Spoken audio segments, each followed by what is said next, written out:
What started as a casual meeting of 4 DSMs and a Mazda RX-7 grew to 8 cars in 1992. The event would become the first annual Buschur Racing DSM Shootout. We are at the 20th annual DSM Evo Shootout, and compared to other shootouts, how's this one different? You don't really have a shootout for other brands like the Mitsubishi one. It's very close-knit. Everybody knows each other. Everybody comes, has a good time. You see a lot of old friends, and it's the 20th year, so I've been coming here for, I think, 12 or 13 years now. Well, it's just an amazing event. Basically, it's just grown every single year. We keep getting, new vendors, higher caliber of cars showing up all the time. More things that are more professionally built. We're here with Emery Capral, owner of STM.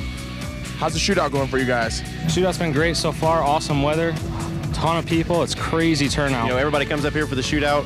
It's the best event of the year. Everybody has a lot of fun, a lot of fast cars. Over the past 20 years, the event has grown into a 3-day festival featuring a dyno challenge, autocross, and drag race. Local law enforcement shut down Main Street once again, as over 1,000 attendees and hundreds of cars line the streets. Buschur Racing kicked off the 20th annual event with an open house and dyno challenge at its facilities.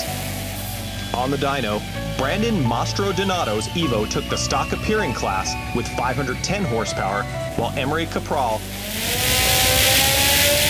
captured the Buschur Racing Big Turbo Crown with 872 horsepower. At the 20th annual shootout, it doesn't get any better. As the sun set on the first day of the shootout, the Wakeman Fire Department ignited a blazing bonfire to wrap up the first day of festivities. On Saturday, the event delivered a feature-packed lineup at Summit Motorsports Park in Norwalk, Ohio. An autocross started the day, while the drag strip offered an opportunity for competitors to fine-tune their vehicles. The autocross turnout was larger than ever. In addition to the traditional classes, David Buschur added a max effort class. Competitors would combine a vehicle's autocross time with its quarter-mile time to determine the ultimate do-it-all performer. Chris Carby took the Evo max effort class by turning in a sub-30-second autocross time, in addition to a mid-11-second performance on the strip. David Buschur also used the max effort class to show the current development on the company's clutchless 4-speed for Evos. So Dave, you just made your first full pass on your 4-speed clutchless. Tell us about it. What do you want to know, the drama or the pass? A little bit of both. Pass was fantastic. It's been 9 months of work, and we just got it figured out Thursday night. We weren't sure that it was going to work. I ran the autocross this morning. I pulled up to the line with the car. Foot braked it to just 3,200. It was a 157 short time. The car went 990 at 140, and it works perfect. So your first full pass in the car was a 9-second pass. How was that? It's awesome because it's also my first ever 9-second all-wheel drive pass. Yes! As the sun began to set on Saturday, all of the IDRC drag classes presented by Motivicity Distribution made test and tune passes before the first round of qualifying. On Sunday, a record turnout witnessed scorching quarter-mile passes. The quickest passes of the weekend were turned in by the 4G63-powered 1980 Toyota Corolla of Jerry's Racing.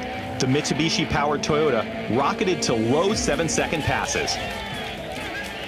There was also an abundance of single-digit street cars. Among those, John Shepard collected mid-9-second passes in his daily driven R35 GTR while also piloting a Schweitzer Performance GTR into the 8s.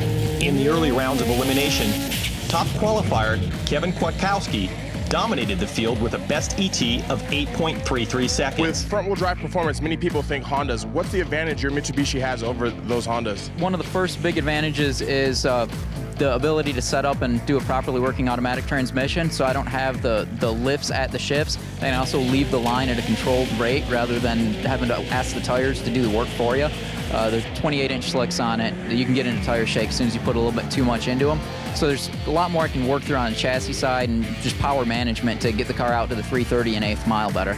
Unfortunately, he ended up with a ballooned radiator when his head gasket popped in the semifinals. Buschur Racing's clutchless Evo, driven by Kevin Lawson, put down its best 60-foot time of 1.39 seconds and a 9.55 second ET before a pump converter issue sidelined the car prior to the eliminations.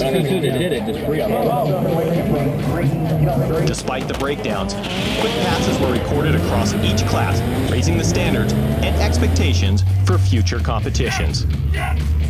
Once the last pair of racers cleared the traps, the 20th annual Buschur Racing DSM Evo Shootout was officially over. It was hard to imagine how Buschur Racing would be able to improve its shootout.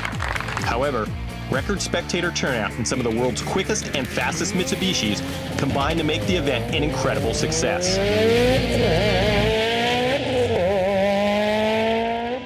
So you've been coming to the shootout for about 7 years. What do you think about the 20th anniversary? Well, I mean, it's a lot different than when we first started. I remember we were one of the only vendors back in 07 and 08. It's getting bigger and bigger, picking up steam. It's great. What do you guys specialize in at DSM Graveyard? Well, we're basically a custom machine shop. We specialize in the Frankenstein engine here, which is consists of the 2G piston or the Evo 9 piston with the 6-bolt connecting rod.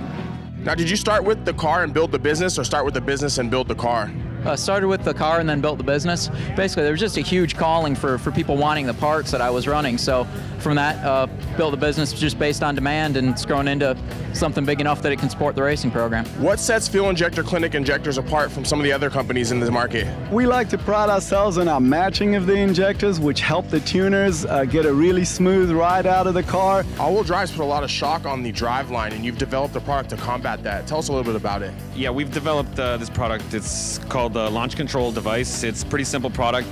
What we do is you can actually control the slip of the clutch, and it can help you release the clutch slowly, so it helps you ride the clutch out of the hole like you're supposed to with an all-wheel drive car. That way you don't have any shock, no wheel hop, and you're not breaking any parts and spitting parts out on the track like all of us have done over the past 20 years.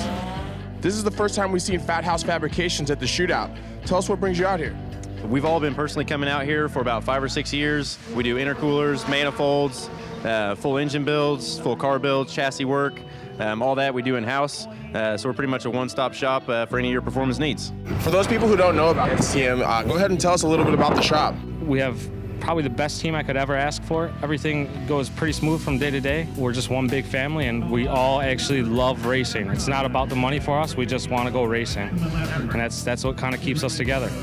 We're here with Tom from ECM Tuning. Go ahead and tell us a little bit about the product line. Well, we've got a package called ECM Link. It's a tuning package, data logging diagnostic package for the older Eclipses and Talons and Plymouth Lasers. And so what we do is we convert these ECUs with our flash module that allows that type of functionality even on these older cars. I really got to thank Mike, because the control box that we've got on the car was overheating and the solder was melting out of it. So Mike, your chief, spent 8 hours at my desk yesterday building a new box that has heat sinks and relays in it, and the heat problem with the box is gone and it shifts perfectly now. Is this why he went missing for 8 hours during the day to a trip to Radio Shack? Radio Shack and a place in Fitchville, the strip club. I wasn't informed. Buschur Racing would like to thank Motivicity Distribution, DSPORT Magazine, IDRC, ECM Tuned, STM Tuned, Fuel Injector Clinic, Force Performance, LMR Motorsports, Kigley Racing, NBF Tech Racing, Broken Wrench Performance, Gills Tees, Spec Ops, Magnus Fabrication, Torque Solutions, Fat House Fab, All-Wheel Drive Motorsports, Green Filters, DEI, DSM Graveyard, and J Racing for supporting the 2012 Buschur Racing DSM Evo Shootout.